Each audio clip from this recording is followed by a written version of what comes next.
TVN24 news নেটওয়ার্কে নিয়মিত আয়োজন আওয়ার ডেমোক্রেসি অনুষ্ঠানে স্বাগত জানাচ্ছি আমি ইহসান জুয়েল।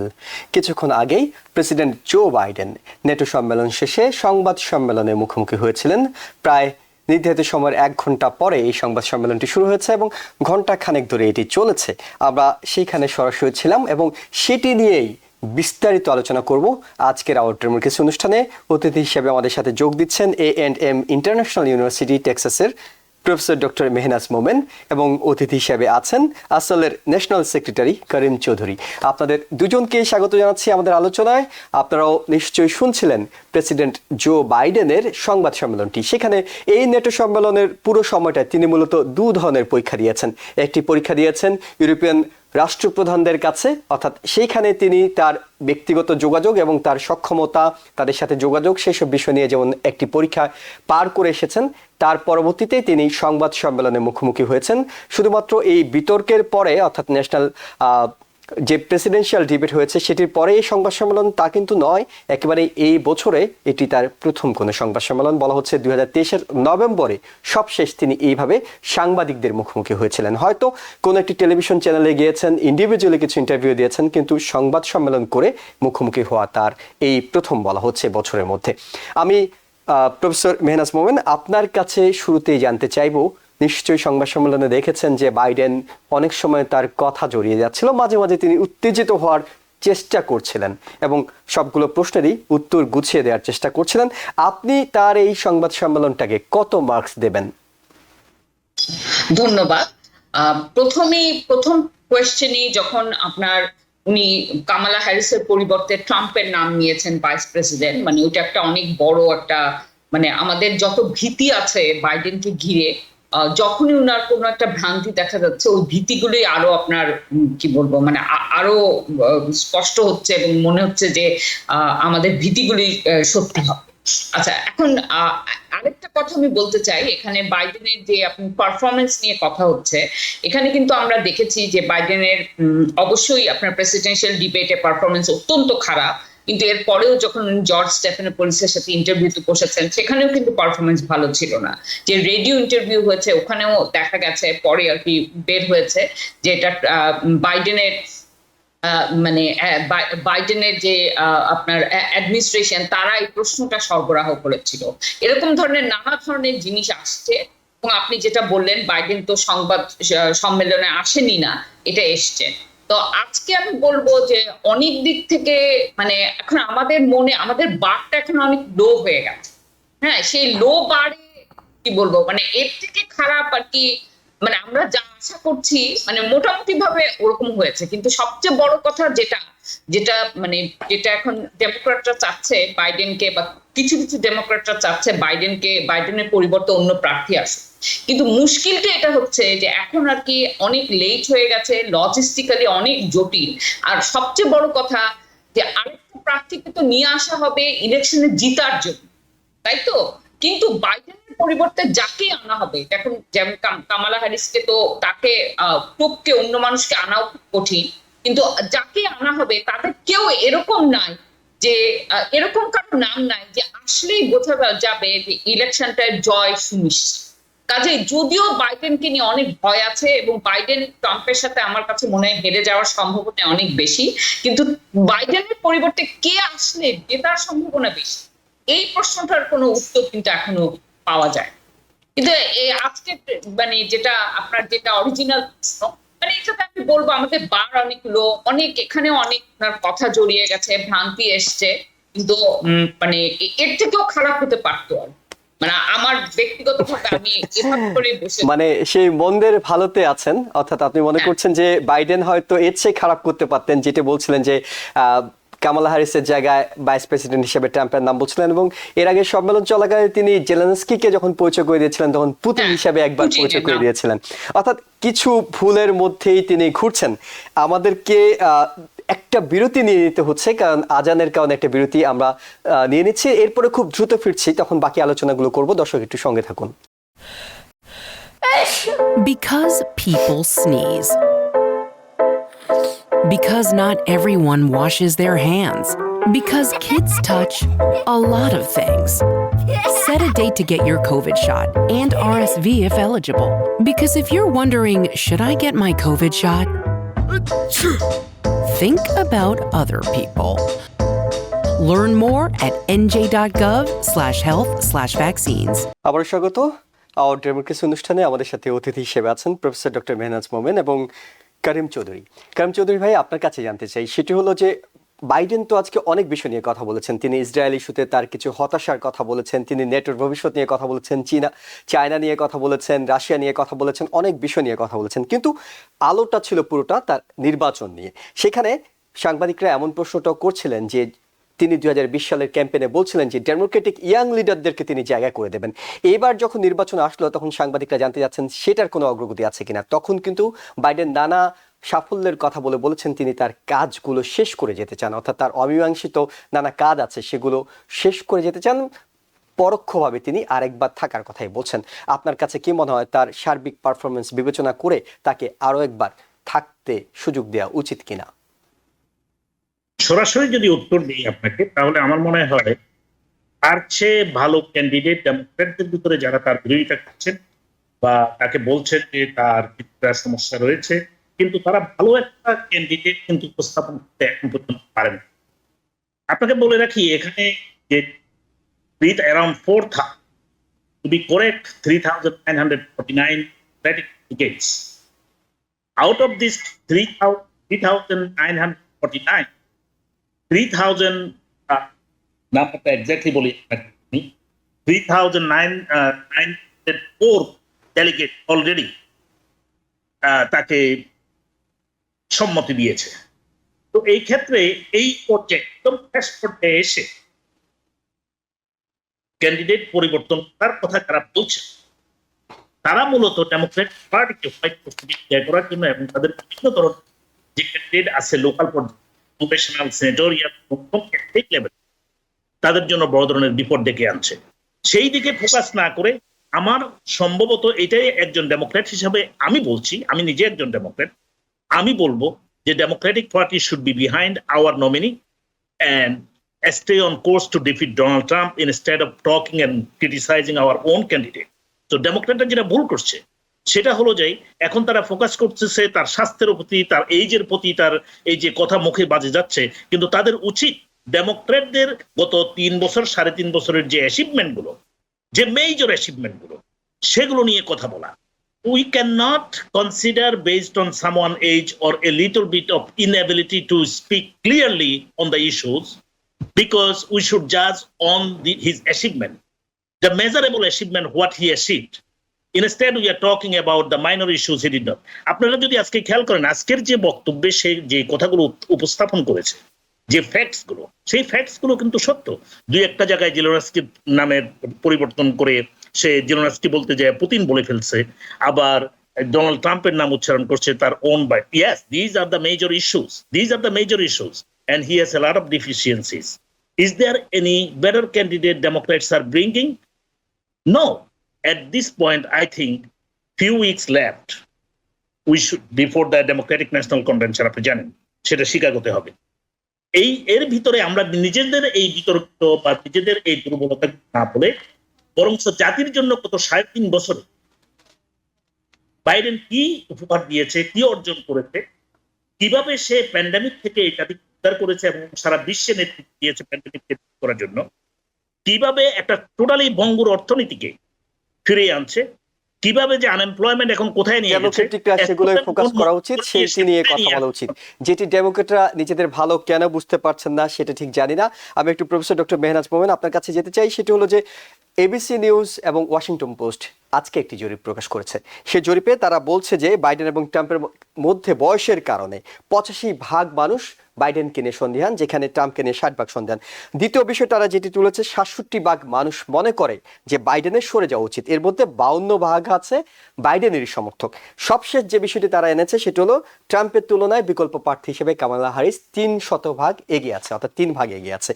আজকে বাইডেন যখন সবশেষ সংবাদ সম্মেলনটি করেছেন তিনি সেখানে একটা পর্যায়ে কিন্তু বলেছেন যদি কোনো কারণে তিনি নাও থাকতে পারেন। কামালা হ্যারিস যদি আসেন তাহলে তার উপর তার আস্থা আছে এবং সেটি চিন্তা করেই কামালা হ্যারিসকে আনা হয়েছে। এবং এক পর্যায়ে সাংবাদিকের স্পষ্টত প্রশ্ন ছিল, যদি জরিপে দেখা যায় যে কামালা হ্যারিস বেশি জনপ্রিয়, তার লোকজন দেখাতে পারেন, তাহলে তিনি সেটা মেনে নেবেন কিনা। এই অবস্থায় সবকিছু মিলে বাইডেনের সরে যাওয়া কতটুকু দেখছেন, কামালা হ্যারিসের এগিয়ে আসা কতটুকু দেখছেন?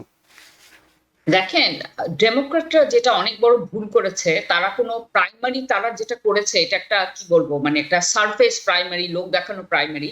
কিন্তু তারা যদি সত্যিকার অর্থে একটা প্রাইমারি করতো, তাহলে আজকে যে প্রার্থীরা প্রাইমারিতে আপনার হেরে যেত, তাদেরকেও আপনার লজিস্টিক্যালি এটা অনেক ইজি হতো। আপনার ডেলিগেটরা তাদের আপনার আস্থা চেঞ্জ করে অন্য একটা প্রার্থীকে সামনে আনতে পারত।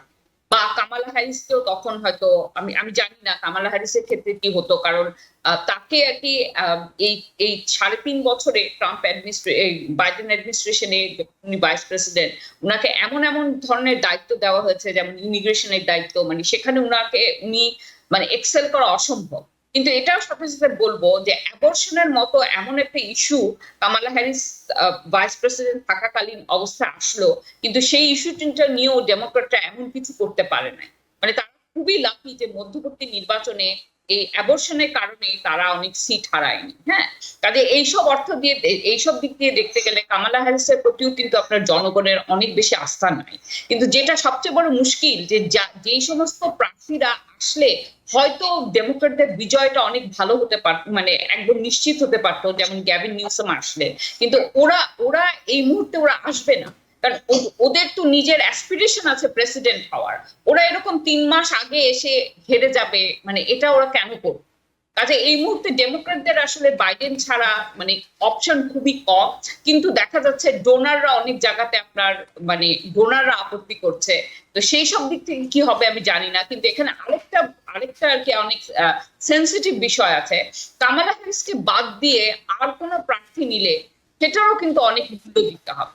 কিন্তু এই মুহূর্তে যে ইলেকশনের যে সমস্ত আমি দেখছি পোল, এটাতে আমার কাছে মনে হয় না বাইডেনের পক্ষে জেতা সম্ভব, শুধুমাত্র বয়সের কারণে না, তাকে অনেক দিক থেকে, অনেক কারণে, অনেক ধরনের ভোটার গ্রুপ তাকে আর কি ভোট দিবে না। এবং সবচেয়ে বড় কথা, এখানে যে 5টা সুইং স্টেট আছে, এখানে বাইডেনকে জিততে হলে মোটামুটি 5টার মধ্যে মনে হয় 4টা জিততে হবে, যেটা অসম্ভব প্রায়। কাজে এখন ডেমোক্রেটদের মানে আমি জানি না মানে ওদের কি স্ট্র্যাটেজি হবে, কিন্তু এখন এমন একটা কোনো সাংঘাতিক ক্যারিশমেটিক কোনো প্রার্থী যদি না আনে, তাহলে হয়তো বাইডেনকে বাদ দেওয়া এটা আরো বড় বোকামি। জি, কারিম চৌধুরী, আপনার কাছেও একটু জানতে চাই। প্রফেসর মেহনাজ মোমেন যেটি বলছিলেন যে বাইডেন তার পক্ষেও জয় পাওয়া খুব কঠিন, আর বিকল্প কোনো প্রার্থী নিয়ে আসলে সেটা হয়তো আরো বেশি কঠিন হয়ে যাবে। এবং ডোনারদের যে প্রসঙ্গটি তিনি টেনেছেন, ডোনাররা খুবই কম এখন ডোনেট করছেন, এমনকি জুলাই মাসটাকে ধরা হয় সবচেয়ে ভালো ডোনেশন পাওয়ার সময় ফান্ড রাইজিং এর জন্য। সেটি কিন্তু বিতর্কের পর থেকে খুবই স্লো হয়ে গেছে, একদম কমে যাচ্ছে বলা হচ্ছে। চারদিক থেকে একটা চাপ, সে অবস্থায় আগামী নির্বাচনে ডেমোক্রেটদের জন্য আপনি কতটা আশা দেখছেন? Because people sneeze. Because not everyone washes their hands. Because kids touch a lot of things. Set a date to get your COVID shot and RSV if eligible. Because if you're wondering, should I get my COVID shot? Think about other people. Learn more at nj.gov/health/vaccines. আমি খুবই আশাবাদী, কেননা গত 3.5 বছরে ডেমোক্রেটরা যে অর্জন, সেই অর্জনটাই যদি আমরা জনগণের কাছে তুলে ধরতে পারি, সেটাই যদি আমরা সেল করতে পারি জনগণের কাছে, তাহলে আমার মনে হয় অর্জনটা সহজ হবে। কেননা ডোনাল্ড ট্রাম্প, আপনি জানেন যে সে বলছে যে কনস্টিটিউশনকে সাসপেন্ড করতে।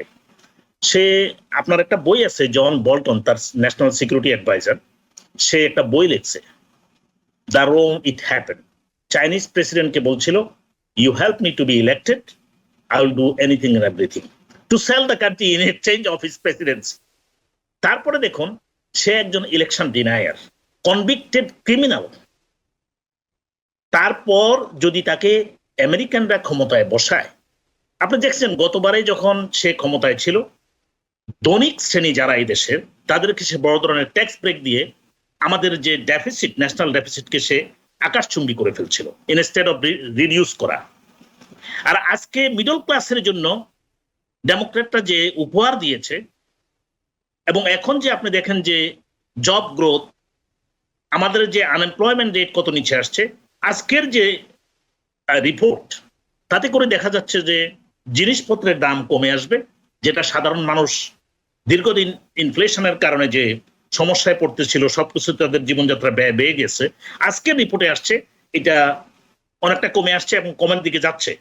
ইট is for the best policy of Joe Biden White সাফল্যের হাউস। কথাগুলো তুলে ধরার কথা বলছেন, এই পরিস্থিতি যেটি উদ্ভূত হয়েছে, অর্থাৎ যেটি নিয়ে এখন ডেমোক্রেটরা বেশি আলোচনা করছে সেটিকে এড়িয়ে গিয়ে আপনি বলছেন বাইডেন যেটি বলছে, বাইডেনের ক্যাম্পেইন দল যেটি বলছে যে আমাদের এখন লক্ষ্য হওয়া উচিত আগামী নির্বাচন এবং সেটি কেন্দ্রিক কথা বলা উচিত, অন্য বিষয়গুলো নয়। আমি একটু ডক্টর মেহনাজ মোমেন আপনার কাছে জানতে চাই, সেটি হলো যে আজকেও কিন্তু সংবাদ সম্মেলনে এই প্রশ্নটি এসেছিল, অর্থাৎ ট্রাম্প আসলে পররাষ্ট্রনীতিতে কি ঘটবে, তিনি কি ন্যাটো থেকে ইউক্রেনের বিষয়ে এখন যে আমেরিকার অবস্থান সেখান থেকে সরে যাবেন কিনা, এবং এর প্রেক্ষিতে ইউরোপিয়ানভুক্ত দেশগুলো তারা সরে যাওয়া উচিত কিনা আমেরিকার পাশ থেকে, এই বিষয়টা নিয়ে কিন্তু এসেছে, নানা ধরনের বিষয় তো আসছে। কিন্তু বাইডেন প্রশাসন যেটি গত 3.5 বছর ধরে কারিম চৌধুরী হয়তো বলার চেষ্টা করেছেন সাফল্যের সাথে চলেছে, সিএনএন এর আজকে নিউজ বলছে বাইডেন তার যে ক্যাবিনেট মিটিংগুলো করতেন সেখানেও কিন্তু তিনি স্ক্রিপ্টেড বিষয় ছাড়া কথা বলতেন না, অর্থাৎ মন্ত্রী যারা ক্যাবিনেট মেম্বারে আসতেন তারা আসার আগে 25 মিনিট আগে তাদেরকে পয়েন্টগুলো দিয়ে দিতে হতো কোন বিষয়ে কথা বলবেন, এবং সবশেষ অক্টোবরের 2 তারিখে 2023 সালে ক্যাবিনেট মিটিং করেছেন। অর্থাৎ প্রশাসনের ভিতরেও কিন্তু তার ক্যাবিনেটের ভিতরেও কিন্তু অসন্তোষ আছে। সবকিছু মিলে এত অসন্তোষের মধ্যে ডেমোক্রেটের মতো এত বড় একটা দল, বাইডেন বারবার বলছিলেন যে তিনি ছাড়াও 50 জন লোক আছেন যারা ট্রাম্পকে হারাতে পারেন। আপনার কাছে কেন মনে হচ্ছে যে এখন বাইডেন ছাড়া যোগ্য কোনো প্রার্থী খুঁজে পাওয়া টাফ হবে? কারণ ডেমোক্রেটরা কোনো যোগ্য প্রার্থীকে আসলে সামনে আসতে দেয় না। যারা প্রোগ্রেসিভ প্রার্থী তাদেরকে এমন ভাবে আপনার কি বলবো মানে দমন করে রাখে। বা আপনি যদি 2016-2020 ইলেকশনের কথা চিন্তা করেন, যেমন করে বার্নি স্যান্ডার্সকে প্রাইমারিতে ডেমোক্রেটিক পার্টি তার মানে অবস্থানকে একদম মানে কি বলবো মানে এটা বলবো যে জোর খাটিয়ে এটা তাকে প্রার্থী হতে দিত। তো এটা এখন ডেমোক্রেটিক পার্টি আপনার প্রাইমারিতে নানা ধরনের কাজ করে এবং সেটার দাম তাদেরকে এখন এভাবে করেই দিতে হচ্ছে। আচ্ছা, আরেকটা কথা আমি বলবো যে বাইডেন প্রশাসনের অনেক সাফল্য আছে, কিন্তু অর্থনীতির ব্যাপারে যে সাফল্যের কথাগুলো আসছে এগুলো কিন্তু মানুষ যেভাবে করে আপনার অর্থনৈতিক সাফল্য দেখে তার সাথে কিন্তু একটা বড় ফাঁক রয়ে গেছে। যেমন আপনি যদি এখন দেখেন বিভিন্ন জায়গায় বাসার রেন্ট, অনেক শহর আছে যেখানে আপনার 50% 60% ইনক্রিজ হয়েছে। তারপর ইন্টারেস্ট রেট বাড়ার কারণে গাড়ির পেমেন্ট, বাড়ির পেমেন্ট এগুলো অনেক বেড়ে গেছে। তাই মধ্যবিত্ত এবং নিম্ন মধ্যবিত্তর কাছে কিন্তু এই যে অর্থনৈতিক সাফল্য, এই কথাগুলো যখন বাইডেন দাবি করে এগুলো কিন্তু ফাঁকা বুদ্ধি হিসেবে শোনায়। এগুলো কিন্তু একদম মানে আমার জীবনের অভিজ্ঞতা থেকে বা একজন মানুষ যেভাবে মনে করে ভোটার তার জীবন অভিজ্ঞতার সাথে জিনিসটা কিন্তু মেলে না। কাজে অর্থনৈতিক জীবনযাত্রার মানটা অনেক বেড়ে গেছে, এটা যতই বলা হোক, আপনি অঙ্কতে হয়তো অনেক কিছু দেখাবেন যে অর্থনৈতিক সাফল্য, কিন্তু একজন মানুষ তার জীবনযাত্রার মানটা অনেক কঠিন হয়ে পড়েছে। আমরা একেবারে শেষ সময় আছি, কারিম চৌধুরী আপনার কাছে একটু জানতে চাইবো। অ্যাডমিনিস্ট্রেশনের বলবো না আমি, কিন্তু এখন যে অ্যাডমিনিস্ট্রেশন ক্ষমতায় থাকে তাকেই সেটার দায়ভার নিতে হয়। কাজে আপনার ডেমোক্রেটটা এখন পর্যন্ত কোনো একটা এমন একটা মেসেজ তৈরি করতে পারে নাই যেটা নিয়ে মানুষ ভোটারের কাছে গিয়ে বলবে যে দেখো আমি এই জিনিসটা করেছি। বরং আপনি এর কথা বললেন যে ইউক্রেনের যুদ্ধ, গাজার যুদ্ধ, দুটাই আপনার অনেক বেশি দিন ধরে চলছে এবং আমি মোরাল এথিক্যাল জায়গায় যাব না। আমি এই প্রসঙ্গটাই আসলে কারিম চৌধুরী আপনার কাছে সবশেষ জানতে চাইবো, সেটা হলো যে আজকে যখন বাইডেন সংবাদ সম্মেলনে কথা বলছিলেন তিনি বলছিলেন ইসরায়েল ইস্যুতে তার কিছু পরিকল্পনা ব্যর্থ হয়, তিনি নিজেও হতাশ, এবং আগামী নির্বাচনে সুইং যে স্টেটগুলো রয়েছে সেখানে মুসলিম ভোটাররা কিন্তু একটা ফ্যাক্ট হিসেবে কাজ করবেন। আপনার কাছে কি মনে হয়, আপনি তো অনেক সাফল্যের কথা বলছিলেন বাইডেনের, ইসরায়েল ইস্যুতে, প্যালেস্তাইন ইস্যুতে বাইডেন যে ব্যর্থ হচ্ছেন এটা তার নির্বাচনে প্রভাব ফেলবে কিনা? বড় ধরনের প্রভাব ফেলছে। আপনারা দেখেছেন প্রাইমারিতে আমরা অনেকেই বাইডেনকে ভোট দেইনি এবং আমি তার বিপক্ষে। এমনকি আমি নিজেও হোয়াইট হাউসের আমন্ত্রণে সেখানে যাইনি এবং সুন্দর করে একটা চিঠি লিখে দিয়েছি যে I cannot accept that invitation. What you have done against our foreign policy, you took one kind of policy in Ukraine, totally different approach in Middle East. এবং এই ক্ষেত্রে এবং সেই যে ফোরকাস্ট এখন যেটা আমেরিকান পলিটিক্সে হচ্ছে, রিপাবলিকানরা যেটা ব্যবহার করছে এবং রাইটফুল্লি মুসলিম যে ভোটার গ্রুপ শুধুমাত্র মুসলিম না, যে সমস্ত বিভিন্ন ধর্মাবলম্বী যারা আছে তারা এই অবিচার, এই ধরনের ফরেন পলিসির যে মিসইউজ অ্যাবিউজ, সেই কারণে এখানে কিন্তু ভোটারদের ভিতরে এবং যে সুইং ভোট যেখানে আছে, আপনি জানেন যে 36% সুইং ভোট, তারা এখন ডেমোক্রেটদের বিরুদ্ধে অবস্থান নিচ্ছে শুধুমাত্র এই মিডল ইস্টের কারণে। আমি একটা জিনিস আপনাদেরকে বলবো, এখানে আর একটু 1 মিনিট সময় নেই, যে ইসরায়েলকে সাপোর্ট করতে গিয়ে Israel is dragging America in a situation that America will lose its total integrity and leadership in the global place. ঠিক। এটা ফিউচার টেন্স না, এটা ফিউচার টেন্স না, এটা অলরেডি হ্যাজ লস্ট। আমি ওদরূপ যাব না, এখনো রিকভার করার মানে সুযোগ আছে, কিন্তু আপনি দেখেন এটা আমি মনে করি যে Israel is drag America towards the failure domestically and international. কারণ ইসরায়েল সুযোগটা আরো ভালো থাকতো যদি বাইডেন নিজের ঘরটাকে সামাল দিতে পারতেন। এখন আসলে তিনি ঘরে সামাল দিতে পারছেন না, বাইরের বিষয়গুলো তার জন্য আরো বেশি কঠিন হয়ে যাচ্ছে, কারণ নির্বাচন তো খুব কাছাকাছি সময়। সামাল দিতে পারছেন না, কিন্তু একটা কারণ, ইসরায়েলে যদি আমেরিকা এই অবিচার, এই অনৈতিক আচরণ না করতো, সেই টাকা এবং রিসোর্সটা যদি আমরা ইউক্রেনে রাশিয়ার বিরুদ্ধে ব্যবহার করতাম, তাহলে কিন্তু আজকে ইউক্রেনের এই অবস্থা হতো না। ইউক্রেন কিন্তু অলমোস্ট রাশিয়াকে পুশ আউট করে দিয়েছিল, তো জানেন ইউক্রেন থেকে। কিন্তু যখনই আমাদের আমেরিকান সমস্ত রিসোর্স গুলো ইসরায়েলকে ব্লক, ইউক্রেনকে ব্লক করে দিয়ে আমরা যখন রিসোর্স গুলো মিডল ইস্টের দিকে ফেললাম, তখনই আমাদের সমস্যা হল। রাশিয়া তখন সুযোগ গুলো পুরোটা দখল করে নিতে, এবং আমেরিকাকে এখন আমাদের যে সামরিক অস্ত্র, সামরিক যে আধিপত্য, সেটা কিন্তু টোটালি বিশ্বাস হয়ে গেছে।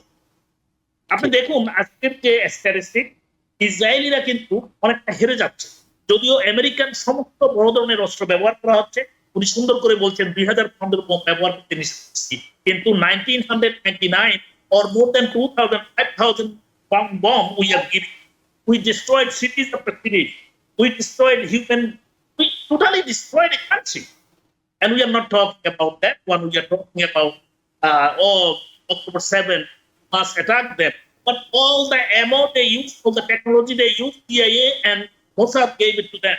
So those people are American and Mossad created people who attack. অনেক ধন্যবাদ আপনাদের দুজনকে। আমরা সময় পেলে হয়তো আরো বেশ কিছু ইস্যু, বিশেষ করে আগামী সপ্তাহে রিপাবলিকানদের ন্যাশনাল কনভেনশন রয়েছে, সেগুলো নিয়ে হয়তো আলাপ করতাম। আগামী দিনে আরেকটি অনুষ্ঠানে হয়তো সেই সব সুযোগটা আপনাদের কাছ থেকে আমরা নেব। অনেক ধন্যবাদ আমাদের সময় দেওয়ার জন্য। দর্শক আপনারা যারা দেখছিলেন তাদেরও ধন্যবাদ জানিয়ে শেষ করছি আজকের মতো আওয়ার ডেমোক্রেসি অনুষ্ঠান। ভালো থাকবেন। টিবিএন 24 টেলিভিশন দেখতে আজই কল করুন 7187776556। লগ ইন করুন www.totalcablebd.com। নিউ ইয়র্ক থেকে সম্প্রচারিত টিবিএন 24 টেলিভিশন বিশ্বজুড়ে বাঙালির কণ্ঠস্বর।